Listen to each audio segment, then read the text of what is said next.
자, 이제 하나님의 말씀 보겠습니다. 구약성경 열왕기하 11장 1절로 3절 말씀입니다. 열왕기하 11장 1절로 3절 제가 봉독해 드리겠습니다. 아하시아의 어머니 아달랴가 그의 아들이 죽은 것을 보고 일어나 왕의 자손을 모두 멸절하였으나 요람 왕의 딸 아하시아의 누이 여우세바가 아하시아의 아들 요아스를 왕자들이 죽임을 당하는 중에서 빼내어 그와 그의 유모를 침실에 숨겨 아달랴를 피하여 죽임을 당하지 아니하게 한지라. 요아스가 그와 함께 여호와의 성전에 6년을 숨어 있는 동안에 아달랴가 나라를 다스렸더라. 자, 오늘 여호와의 전에 숨겨진이라는 말씀의 제목으로 우리 최문현 선교사님 말씀 전해 주시겠습니다.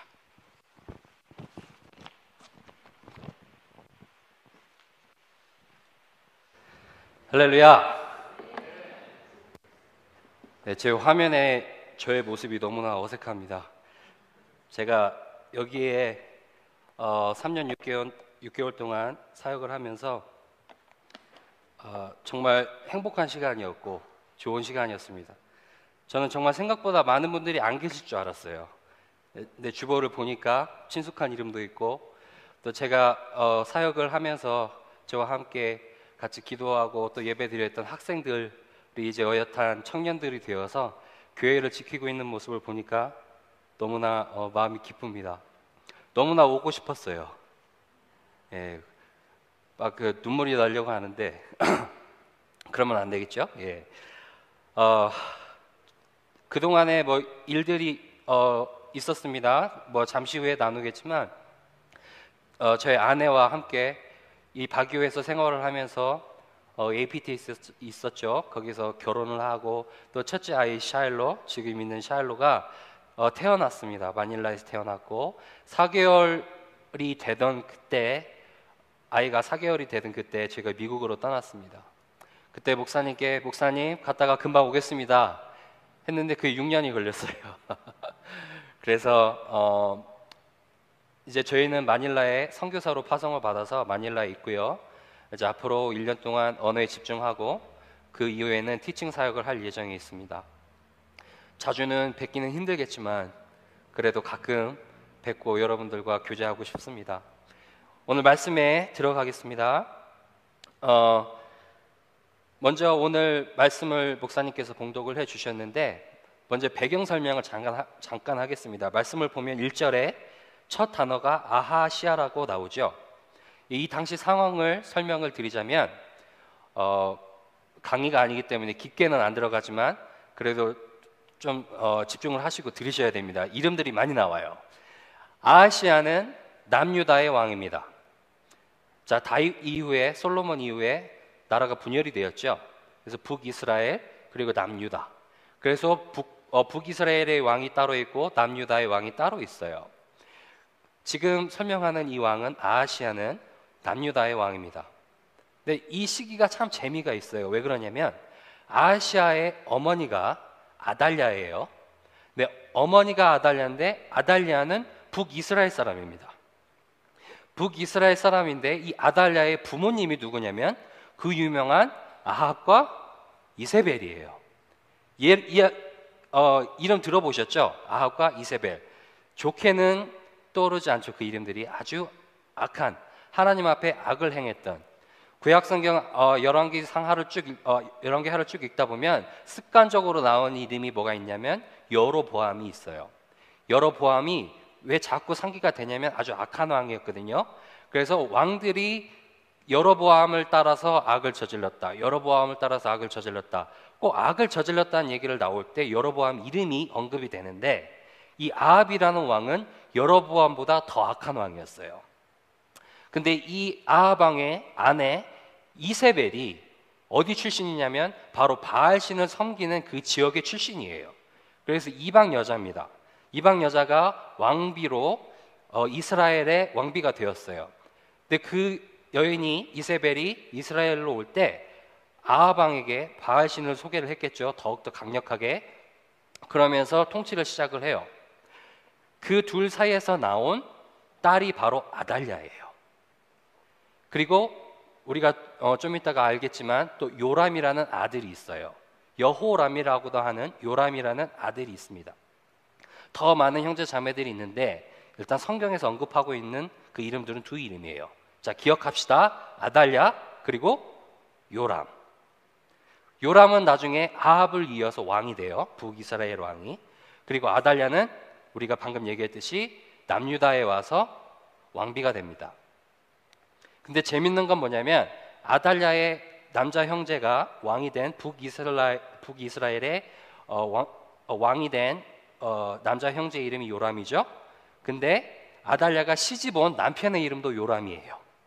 그래서 이름이 헷갈립니다. 잘 아셔야 돼요. 이 시기에는 요람 왕이 북이스라엘 그리고 남유다 이렇게 겹치는 시간이 있어요. 자, 여기에서 아달랴가 시집을 왔는데요. 아합과 이세벨의 딸이죠. 그리고 바알신을 그대로 가지고 남유다로 옵니다. 그래서 남유다로 와서 시집을 온 그 요람이라는 왕, 그 왕을요 꼬셔요. 그래서 요람의 형제들을 다 죽입니다. 다 죽이고 심지어는 아주 충신들이 있었는데 충신들까지 죽이게 돼요. 그리고 바알신을 섬기게 합니다. 그래서 북이스라엘과 남유다가 동시다발적으로 바알을 섬기는 그 시대가 와요.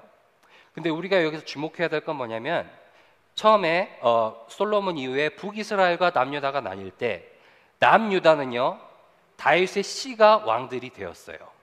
북이스라엘은 그렇지 않아요.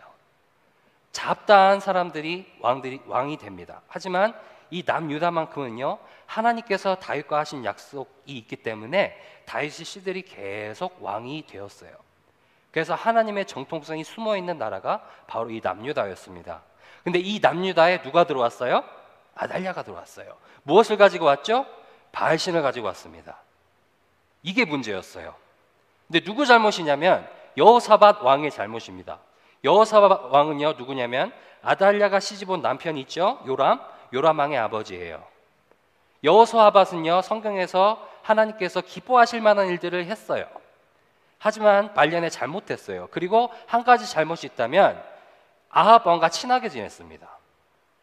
그래가지고 아합 왕과 친하게 지내서 혼인 그 정책을 맺어가지고 북이스라엘의 며느리를 드린 거예요. 이제 이것이 큰 실수였죠. 자, 좀 길었습니다. 자, 여기서 문제가 어떻게 발생을 하냐? 바로 아하시아가 왕이 되었죠. 아달랴의 아들입니다. 요람 왕이 죽어요. 요람 왕이 죽고 남유다의 요람 왕이 죽고 아들 아하시아가 아들이 왕이 되는데 이 왕이 되면서요 아하시아가 북이스라엘의 그 당시의 왕 요람 자기 어머니의 남자 형제죠. 그러니까 삼촌이죠. 그러니까 남유다의 요람 왕과 아하시아 왕과 북이스라엘 요람 이게 삼촌 조카 관계가 되는 거예요. 그래서 무슨 일을 했냐? 같이 연합작전을 펼쳐서 그 당시에 적이었던 아람을 대적하기 시작했어요. 그래서 아람과의 전쟁에서 요람이요, 북이스라엘 요람이 부상을 당해요. 그래서 이스라엘로 지금 가서 회복을 하고 있는 중에 아하시아가 삼촌 요람의 병문안을 하기 위해서 그 지역으로 가고 있는 중입니다. 갔어요. 자, 근데 여기서 하나님의 계획이 시작이 됩니다. 나중에 성경을 쭉 읽어보면요 예후라는 사람이 나와요. 예후 이름이 뭐라고요? 예후. 이 예후는요 그 이스라엘 왕족과 상관없는 그냥 군사였어요. 군대 장관이었어요. 근데 하나님께서 엘리사를 통해 엘리사에게 감동을 주셔서 말씀을 주셔서 예후에게 기름을 부어요. 그래서 예후를 왕으로 삼습니다. 그러면 북이스라엘은요 현재 지금 요람이라는 왕이 있고요 하나님께서 기름을 부으신 예후라는 왕이 두 왕이 존재를 한 거예요. 그럼 보통 우리는 이 상황을 뭐라고 하죠? 반란이라고 합니다. 그래서 예후의 혁명이 일어나요. 그래서 예후가 한 일은 뭐냐면, 첫째, 요람 왕이 전쟁에서 부상을 당해서 지금 회복 중인 이스라엘로 갑니다. 가서 요람 왕을 처단을 해요. 그리고 요람 왕에게 병만을 왔던 누구죠? 아하시야를 처단을 해요. 그러면 동시다발적으로 북이스라엘 왕과 남유다의 왕이 거기서 다 죽은 거예요. 자, 그 이후에 그뿐만 아니라 예후는 아합의 아들들, 즉 요람과 아달랴의 형제들이겠죠. 70명을 다 죽입니다. 그래서 아합의 자손들은, 남자 형제들은, 아들들은 다 죽어요. 없어요. 그 씨를 이을 만한 사람이 이제 없는 거예요. 그리고 그뿐만이 아니라 이세벨도 가서 이세벨도 죽입니다. 그리고 결국에는 히스기야 형제들까지 다 죽이게 돼요. 그래서 가만 생각해 보세요, 여러분. 이게 그냥 우리는 죽인다 얘기를 하지만 그 당시에 여기도 피바다, 저기도 피바다, 북이스라엘도 피바다, 남유다도 피바다. 그 양쪽의 왕실들이 다 지금 피로 물들어 있는 아주 혼돈의 시대였다라는 거예요. 자, 이 상황에 아달랴로 포커스를 딱 옮겨 봅시다. 히스기야라는 아하시아라는 왕을 우리가 지금 보고 있지만 사실 아달랴가 더 중요한 인물이기도 해요. 왜 그러냐면 아달랴가 남유다에서 시집을 와 있죠. 근데 가만히 소식을 들려오는 걸 접해 보니까 자기 어머니 이세벨이 누구에게 죽었어요? 예후에게 죽었어요. 자기 남자 형제들이 다 예후에게 죽었어요. 요람 왕도 죽었어요. 그리고 누구까지 죽었어요? 아하시야, 자기 아들까지 죽었어요. 자, 여기에서 이 아달랴는요, 한마디로 정신줄을 놓습니다. 놓고요, 다 죽었네 이러면서 이 기회를 삼아서요, 잘 들어보세요, 여러분. 보통 사람 같으면 이 기회를 어떻게 합니까? 슬퍼하면서 애도하면서 어떻게든 남아있는 자기 자손들이라도 자꾸 꾸리고 살리려고 하겠죠. 근데 그렇게 하지 않고 자기의 아들의 자녀들을 다 죽이기 시작해요. 자, 여러분 생각을 해보세요. 아하시아 자기 아들의 자손들을, 누구죠? 그러면 손주들이잖아요. 손주들을 다 죽이기 시작하는 거예요. 이런 말도 안 되는 상황이 지금 그때 당시의 상황입니다. 아달랴가 친정에서 들려오는 그 소식과 아들의 죽음에 이성의 끈을 놓고 손자 손녀까지 죽일 수 있는 어두운 용기가 나올 수 있게 되었어요.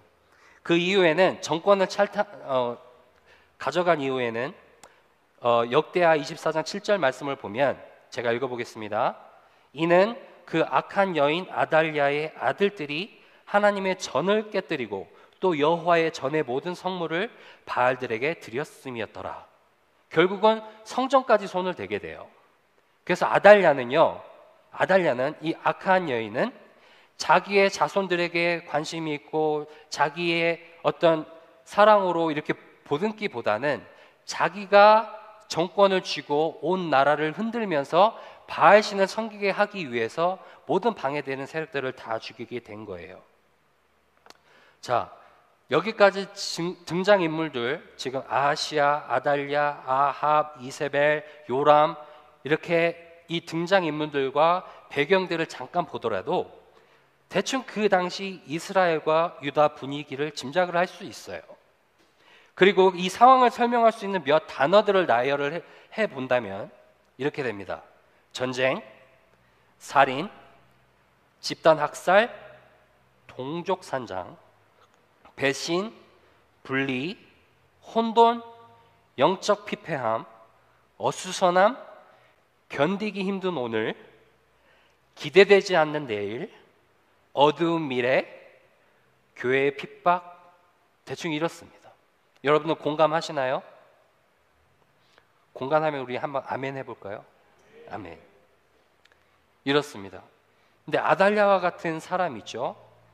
이 어두운 용기를 갖고 있는 자들이 꼭 우리 주변에 있어요. 주변을 무시하고 하고 싶은 대로 멋대로 하면서 피해주는 사람, 주변을 어지럽히고 사람들을 어렵게 만드는 사람들 있습니다. 근데 그 사람들이 높은 위치에 있으면 있을수록 그 영향력은 커지게 되죠. 그래서 이 세상은요, 밝게 만들려고 만들면 할수록 자꾸 어디선지 뜻하지 않는 곳에서 이 어두운 용기를 가진 어두운 점들이 여기저기서 자꾸 발견이 돼요. 그리고 밝게 하면 밝게 할수록, 우리가 조명을 밝게 하면 밝게 할수록 우리가 더 많은 것들을 볼 수 있듯이, 세상을 더욱더 밝게 만들려면 할수록 점점 그 어두운 정체들의 색들이 짙어지게 되고 우리는 그 정체성을 보게 됩니다. 그 정체성은요, 어두움과 혼돈이에요. 그런데 이 세상이 이렇게 정체성은 혼돈과 어두움인데, 우리가 이 세상이, 왜 우리는 이 세상이 자꾸 어두울까? 왜 우리는 이 세상이 자꾸 혼돈스러울까? 퀘스천을 갖는데요. 그 퀘스천을 제가 한 번에 해결을 해드릴게요. 태초에 보면 하나님이 창조하시기 전의 모습이 나옵니다. 창세기 1장 1절 있죠? 태초에 하나님이 천지를 창조하시니라. 2절 말씀이 이렇게 나옵니다. 뭐라고 나오죠? 땅이 혼돈하고 공허하며 흑암이 깊음 위에 있고. 이게 바로 세상의 본 모습이에요. 이게 바로 이 세상이 태어나 있는 모습입니다. 이 세상은요, 어두울 수밖에 없어요. 이 세상은 혼돈일 수밖에 없습니다. 왜냐하면 원래 그렇게 생겨 먹었어요, 처음에. 바로 하나님께서 터치하시기 전까지, 하나님께서 창조를 하시기 전까지의 모습은 그런 모습입니다. 그래서 우리가 하나님의 손길에 닿지 않는 이 어두운 세상이 군데군데 어두울 수밖에 없는 거예요. 자, 이 세상은요, 대략 2700년 전 아달랴의 때나 지금이나 하나님의 빛이 비추기 때문에 이 세상의 더러움들이 보이는 것입니다. 그리고 우리는 깨닫게 돼요. 이 세상에 보이는 크고 작은 점들, 제거할 방법이 없다라는 걸. 이 판을 바꾸지 않고서는 제거를 할 수 없다는 것을 알게 됩니다. 그걸 아는 것을 우리는 뭐라고 하냐면 영적 전쟁에 대한 각성이라고 해요. 여러분들 그 영적 전쟁에 대한 필요성을 느끼십니까? 여기저기 어두운 세력들을 보일 때 저거 갖고 싸워야 돼 라는 생각을 가지세요? 가지시기를 바래요. 내가 이 영적인 그 어떤 각성마저 없으면 나도 생각해봐야 돼요. 나의 영적 상태를. 그 어두움이 나에게 어두움으로 다가오지 않고 친숙함으로 다가간다면 그것이 문제인 것입니다. 우리는 영적으로 깨어 있어야 돼요. 영적으로 싸울 준비가 되어 있어야 돼요. 왜냐하면 이 세상은요, 우리를 통하여서밖에 하나님의 빛이 전달이 되지 않기 때문입니다. 자, 본문으로 돌아가서요, 말씀을 볼 때 아하시아의 모친 아달랴가 그 아들의 죽은 것을 보고 일어나 왕의 씨를 진멸하였으나 라고 나오죠. 여기서 왕의 씨는요, 여기서 왕은 누구죠? 아하시아입니다. 하지만 왕의 씨라고 했을 때는 왕의 자손들이죠, 물론. 하지만 왕의 자손들이지만 아하시아의 할아버지를 타고 올라가면 누가 나옵니까? 다윗이 나와요. 그래서 다윗의 씨가 돼요. 여러분들 다윗의 씨를 통해서 누가 나오시죠? 예수님이 나오시죠. 그래서 이 아달랴는요, 악의 도구가 되어서 예수님을 이 세상에 태어나지 못하게끔, 다윗의 씨를 통하여서 예수님이 이 세상에 오실 거라는 그 예언이 성취가 되지 않게끔 방해를 하는 거죠. 바로 여기에서는 영적인 전쟁이 바로 그 뒤에 배경으로 깔려 있는 것입니다. 자, 그런데 좀 분위기를 바꿔서요, 이렇게 피가 낭자한 유다 왕실의 상황 속에 또 다른 등장인물이 있습니다. 자, 따라서 해보겠습니다. 여호세바. 여호세바는요, 아하시아의 자매예요. 아하시아의 자매입니다. 그런데 특이하게도요, 대제사장 여호야다와 결혼을 했어요. 이건 참 이례적인 일이라고 해요. 그 왕실의 공주와 대제사장과의 결혼이요, 이례적인 일이라고 합니다. 근데 결혼을 했어요. 그래서 부부의 이름이 참 비슷하죠. 여호세바, 여호야다. 근데 이 여호세바가요, 이렇게 자기 어머니 아달랴가 자기 조카들을 다 죽이고 있어요. 이 상황을 어떻게든 조금이라도 낫게 해보려고 조카 요아스를 구합니다. 그리고 성전에 숨겨요. 유모와 함께 성전에 숨깁니다. 자, 6년 동안 숨깁니다. 몇 년 동안요? 6년 동안.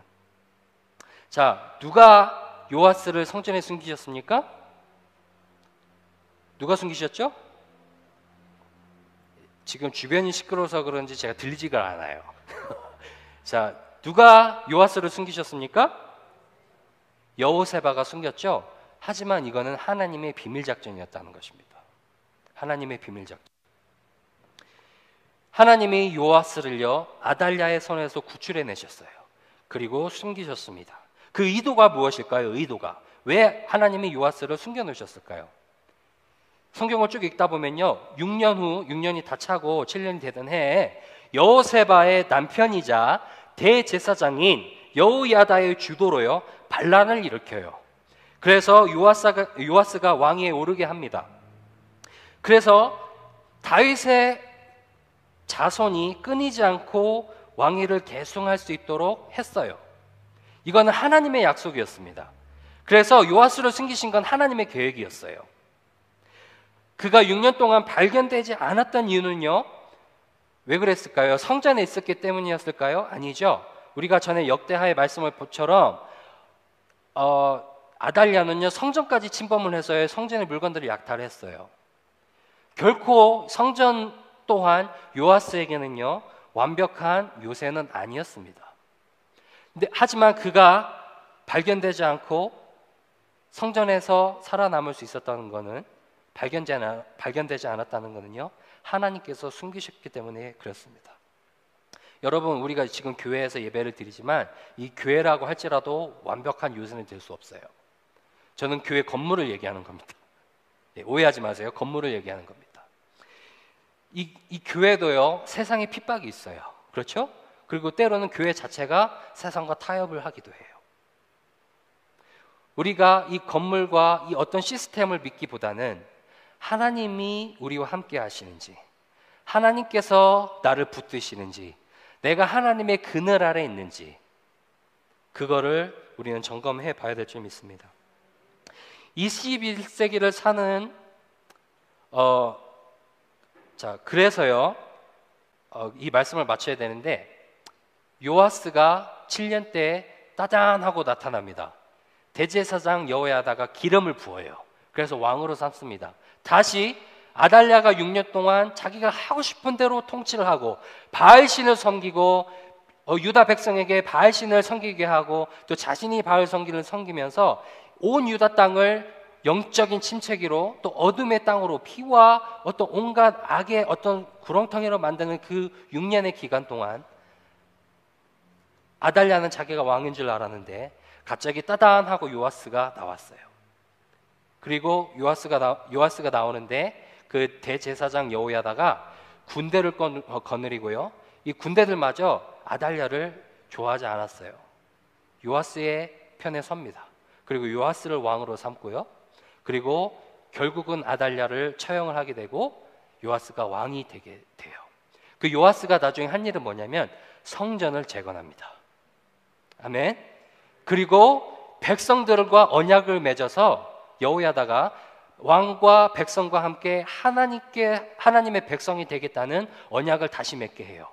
이 유다 땅에 그렇게 영적인 침체기가 있었는데 분위기 대반전이 일어난 것입니다. 여러분, 21세기를 사는 우리의 생활의 질은요, 그때와는 비교될 수 없게 좋아졌죠. 살기 편해졌잖아요. 그렇죠? 하지만 의의 세상이 되는 것은 아닙니다. 여전히 혼돈의 역사 속에서 혼돈의 역사를 쓰고 있어요. 수많은 뉴스를 보면, SNS를 보면요, 온갖 부정적인 것들이 많죠. 그리고 경계해야 되는 것들, 이거 조심해야 됩니다, 이거 조심해야 됩니다. 그리고 여러분들 몇십 년 후에는 여러분들이 어떤 위기가 있기 때문에 이거를 먼저 대비해야 됩니다. 살아남기에 준비해야 하는 것들로 우리를 불안하게 만들어요. 우리를 혼돈 속에 만듭니다. 그리고 우리가 이 어둡고 혼돈하는 이 상황을 잠시 잊게 만들기 위해서 온갖 자극적인 것들로 우리의 집중력을 흩뜨려요. 그러다 보니까 이 세상 역시 아달랴의 때와 같이 어둡고요, 침체기가 있고요, 우리도 역시 그 안에서 살아갑니다. 하지만 우리가 기억해야 될 것은 뭐냐면 우리의 상황과 상관없이 하나님은 비밀이 일하고 계신다는 거예요. 조용히 또 다른 요아스를 숨기고 계십니다. 그리고 기다리세요. 그 때가 될 때까지. 그 요아스는요, 세상의 어둠을 몰아내고 나의 인생을 바꾸며 세상을 바꿀 힘이 있습니다. 이것이 근데 비밀이에요. 그래서 이것이 비밀이기 때문에 대부분 관심 밖의 일 또는 보잘것없는 형태로 우리 주변에 있습니다. 여러분, 은밀히 하나님의 일을 수행하시기를 주의 이름으로 권장합니다. 내가 나를 드러내는 순간 나는 이미 이 하나님과 인간의 합동작전, 저는 신인 합동작전이라고 부를게요. 하나님과 인간의 합동작전, 우리가 나를 드러내는 순간 이미 신인 합동작전에서 기밀 요원으로서의 자격을 박탈당하게 돼요. 여러분 이해하십니까? 나를 드러내는 순간 하나님께서 은밀히 일하고자 하시는 계획 속에서 나 스스로를 빼게 되는 겁니다.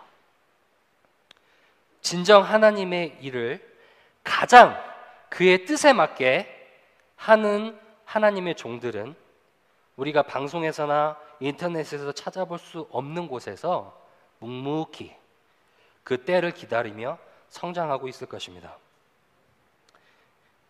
여러분, 그 하나님의 전에 숨겨진 요아스, 이 사건의 또 다른 의미는 무엇일까요? 그 요아스의 히브리어의 이름의 뜻을 보면요, 여호와께서 주셨다고요. 그를 구했던 고모 여호세바의 이름은 여호와의 언약이에요. 그를 도와 왕권을 회복했던 여호야다의 뜻은 여호와께서 아신다입니다. 이 히브리어의 등장인물들의 이 히브리어의 이름을 잘 이렇게 조합을 해보니까 여호와의 언약, 여호와께서 주셨다, 여호와께서 아신다라는 이 의미를 세 개를 조합을 해보면 이렇게 됩니다. 여호와의 언약을 여호와께서 주셨고 그것을 기억하신다. 이 세 사람의 이름이 서로 연합하여서 아달랴를 죽이고 유다 땅에 악을 몰아내고 성전을 재건하는 왕을 세우게 됩니다. 반전의 드라마예요. 이 반전의 드라마의 이야기가 여러분의 이야기가 될 수 있을까요? 여러분이 원하시면 같이 한번 생각해 볼게요. 제가 뉘앙스를 조금 바꿔보겠습니다. 이 말을요, 여호와의 언약을 여호와께서 주셨고 그것을 기억하신다. 제가 뉘앙스를 조금 바꿔보겠습니다. 하나님께서 나에게 주신 언약이 있는데, 그리고 하나님은 그것을 기억하시는데, 나는, 그리고 여러분은 그것을 기억하고 계십니까? 우리에게 언약을 하나님이 주셨어요. 하나님은 그것을 기억하세요. 그런데 우리는 그것을 기억하냐는 겁니다. 세상에 절대 손댈 수 없는 것, 하나님이 끝까지 보호하시고 지키시는 것은 바로 약속이에요. 은밀히 우리 삶에 숨겨두신 때타지 않는 순결한 때를 기다리고 있는 요아스는요, 바로 하나님의 말씀입니다. 하나님과의 약속을 기억해내고 그 말씀에 집중하는 것, 즉 약속을 아는 것이 세상을 살아나는 열쇠가 됩니다. 여러분 혹시 방탈출 게임이라고 아십니까? 예, 방탈출 게임은 뭐냐면 각 방마다 사람들을 가둬놔요. 그리고 문제를 내주고 그 문제를 풀면 열쇠가 되는 겁니다. 그래서 방을 나가는 거예요. 제가 시간이 별로 없어서 좀 짧게 하겠습니다. 이 방마다 각 주제가 있는데 각 주제가 다 달라요. 근데 공통점이 있습니다. 그 방에는요 반드시 열쇠가 있다는 거예요. 그리고 그 열쇠는 숨겨져 있어요. 그런데 그 방을 나갈 때는요 사람들이 다 환호성을 지릅니다. 야호! 됐어! 다음 뭐야? 이렇게 신나게 에너지를 얻고 나갑니다. 그런데 다음 방으로 들어가면요, 또다시 침울해져요. 아, 이거 문제 어렵네. 아이고, 이거 문제 뭐지? 불편해져요. 어렵습니다. 그리고 자꾸 해결하려고 노력했는데 안 되잖아요. 그럼 무기력해져요. 이것이 자꾸 반복이 됩니다. 그게 인생이에요. 맞죠? 예. 근데 이게 과연 부정적인 것일까요? 여러분들 혹시 다이어트 하느라고 간헐적 단식 해보셨습니까? 예, 밥 굶어 보셨어요? 배가 고프지요? 운동한 후에 찬물 샤워 해보셨습니까? 힘들어요. 근데 그렇게 몸에 자극을 주면서 사람의 생존 본능을 일으킬 때 몸이 안 돼. 너무 편안하면 안 돼. 좀 살아남아야겠어. 이런 자극을 줄 때 몸에서 살아남기 위한 물질들을 만들어낸다고 합니다. 그래서 결코 이런 자극들이요 나쁜 것은 아니에요. 근데 부정적인 거 문제는 뭐냐면 의심입니다. 내가 이 방을 나갈 수 있을까? 이 열쇠가 있는 줄 알고 왔는데 과연 그 열쇠가 있을까? 열쇠가 있다는 것을 알면서도 그 열쇠가 있다는 사실을 망각하게 되면요, 그 인생은 어떤 인생이 될까요? 그 방에 그냥 갇혀있고 못 나오고 방황하는 인생이 되겠죠. 시즌마다 주시는 하나님의 말씀이 있어요. 그 말씀이 다음 시즌의 문을 엽니다. 그러면서 성장을 하게 돼요. 저희 얘기를 좀 짧게 하겠습니다. 목사님 12시까지죠? 괜찮습니다. 조금만 하겠습니다.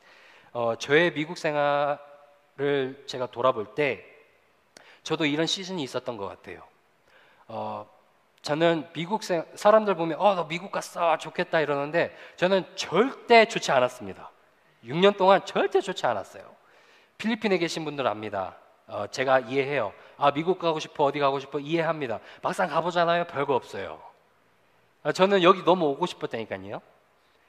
근데 그 있는 동안에 저는요, 처음에 가자마자 한국 사람이잖아요. 그 영주권이 나오기 전이라 일을 할 수가 없었어요.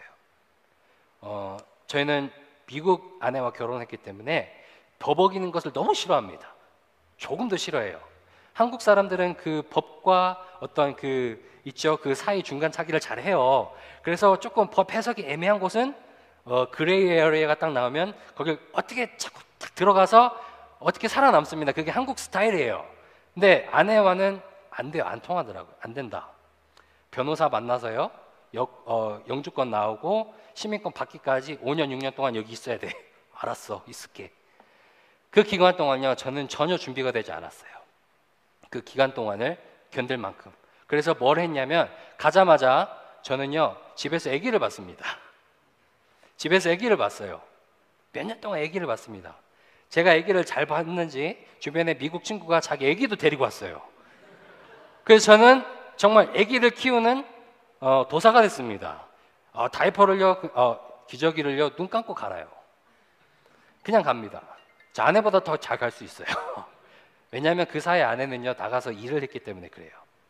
네, 그래서 저는 항상 여기서 행복한께서 열심히 사역하고 수련회 가고 뭐 하고 이렇게 열심히 사역하는 그 모든 타이틀이 내려가고, 저는 아무것도 아니었어요. 미국에서. 그 당시에는 목사도 아니었고요, 그 당시에는 교회에서 사역하는 사역자도 아니었어요. 물론 저희 장인어른이 목사님이시긴 했지만 한국과는 전혀 다른 스타일, 전혀 아무런 베네핏이 없어요. 혜택이 없어요. 그냥 집에서 애 키우는 남편이었습니다. 그런 시간 동안 마음이 많이 힘들었어요. 많이 울었습니다. 그렇게 스트레스가 있는 동안에 아내와 관계가 좋아야 되지만 좋을 수가 없더라고요. 많이 싸웠습니다. 그러면서 시간이 흘러서 결국은 이제는 어떻게 그 시간을 잘 견뎌내고 이제 선교사가 되기 위해서 이제 준비를 하고 있는 과정이었어요. 그 당시는 너무나 힘들었습니다. 긴 터널을 뚫고 막 나오는 순간이었던 것 같아요. 그때 저희 아내가 기도를 했습니다. 하나님, 이제 겨우 하나님께 마음 돌리고 필리핀 간지 준비를 합니다. 이 상황 속에 조금 하나라도의 문제가 더 저의 삶 속에 얹어지지 않도록 하나님 제발 막아주세요. 그런 기도를 했어요. 너무 힘드니까. 왜냐하면 조금 아주 작은 어떤 무게라도요, 딱 얹어지면 무너질 것 같았거든요. 그때 막 후원자 모집을 하러 다니기 시작한 딱 이 2달 만에 저희 큰애 샤일로에게 소아당뇨가 찾아왔어요. 소아당뇨가. 저희들 마음이 무너진 줄 알았습니다. 매일매일 울었어요. 1년 동안. 아이에게 매일 주사 4개를 놔요. 인슐린을. 주사 4개를 넣습니다. 지금 그때가 4살이었거든요. 샤일로가.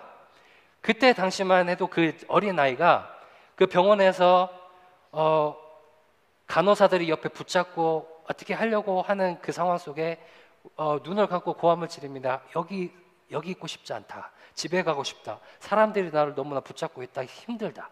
그 모습을 보면서 저희 아내와 저는 많이 울었습니다. 그게 어떤 때였다고요? 겨우 정신 차리고 필리핀 갈 준비를 할 그때. 그 이후에 아이에게 매일매일 주사 4방씩 놓으면서 어떤 생각이 들었겠어요? 그런데 놀랍게도 저희에게는 하나님이 숨겨두신 유아스가 있었습니다. 말씀이 있었어요. 그 뭐냐면 마음 깊은 속에 괜찮아. 내가 보고 있어. 내가 너를 붙들고 있어. 너희들 필리핀 갈 거야. 힘내. 지금까지 잘 견디고 있습니다. 그 시즌에 하나님께서 저에게 주신 열쇠는요, 바로 그거였어요. 힘내, 견뎌, 할 수 있어. 그래서 여기까지 올 수가 있었어요. 여러분들, 저희들 우리 막 지금 코로나 벗어났죠. 미국은요 다시 코로나가 오고 있어요. 엊그저께 저희 장인어른이 또 걸리셨다 그래요. 웃을 일은 아니지만 이상합니다. 잘 걸리세요. 다시 찾아오고 있고 우리 개인에게 어려운 시련들도 있을 것입니다. 하지만 이 시련 속에 이 시련은 있을 수밖에 없어요. 왜? 세상이 그러니까. 하지만 우리 믿는 자들의 태도는 아주 중요한 살아나는 키 열쇠가 됩니다. 과연 우리는 이 코로나에, 이 상황에, 나의 개인적인 문제에 어떻게 반응할까? 여러분들 잘 성장하시고 잘 견디시고 하나님의 말씀을 찾으시고 성장하여서 다른 사람까지 도와주는 그런 훌륭한 크리스천 되기를 주의 이름으로 축복합니다. 나머지 딱 한 가지 얘기만 할게요. 제가 아프리카 선교를 3번 다녀왔습니다. 이제 사이클링 선교인데요. 매일마다 100마일씩, 그러니까 160km씩을 사이클링을 타요. 6일 동안. 그럼 한 1000km 정도 타거든요. 그렇게 사이클링을 타면서 이제 후원자를 모집을 합니다. 그래서 아프리카 아이들을 도와주는 거예요. 아프리카를 도와주는 겁니다. 그 저희 장인어른이 시작하시는 선교인데 이번 토요일 날 또 떠나요. 아프리카로. 저는 못 가지만 그렇습니다. 3번 다녀왔는데 3번 다녀와서 저희 하나님께서 많이 주신 마음들이 있어요. 제가 마지막 선교 때 2022년이었는데 미국 그러니까 아틀란타에서 그린즈보로 저희 집이 있는 그 국내선을 타고 오는 중에 옆에 큰 청년이 탄 거예요. 백인이. 좁은데 그 청년이 아무 말도 않고 너무 냄새도 많이 나는 거예요. 좀 그랬는데 제 마음속에 하나님이 사인을 주시는 거예요. 말을 한번 걸어봐라. 그래서 하이 했어요. 저는 미국 사람인 줄 알았는데 알고 보니까 우크라이나 사람이었던 거예요. 여러분 지금 우크라이나에 어떤 일이 벌어지고 있죠? 전쟁이 있죠. 그렇게 제가 이제 호프라이드에 대해서 제 선교단체 호프라이드인데 대해서 얘기를 했어요. 우리 아이들이 있다, 이런 아이들도 있고 우리는 이런 선교단체다라고 설명을 하니까 이 친구가 갑자기 자기 핸드폰을 꺼내면서 말도 잘 못해요. 우크라이나에서 온 지 얼마 안 됐어요. 영어도 잘 못합니다. 자꾸 핸드폰을 뒤지면서 우크라이나에 있는 자기 친척들이, 자기 형제 자매가, 가족들이 보내준 아이들의 시체 사진들을 저에게 보내주는 거예요. 보여주면서 이거는 유튜브에 있고 어디에서 볼 수 있는 사진이 아니라 직접 찍은 거예요. 그리고 그 친구한테 들어온 겁니다. 그러면서 자기 사진들을 보여주면서 자기 아이들 그 우크라이나에 있는 어려움들을 보여주는 거예요. 그러면서 이 친구가 하는 얘기가 뭐냐? 제가 아프리카 얘기를 했잖아요. 아프리카에 있는 아이들 얘기를 했잖아요. 이 친구가 하는 얘기가 뭐냐면 나 도와주고 싶어. 이겁니다.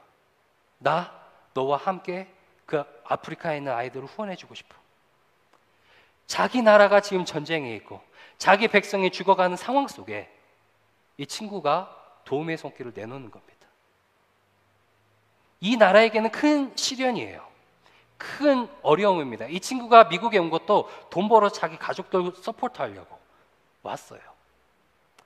각자의 시련이 여러분들이 있습니다.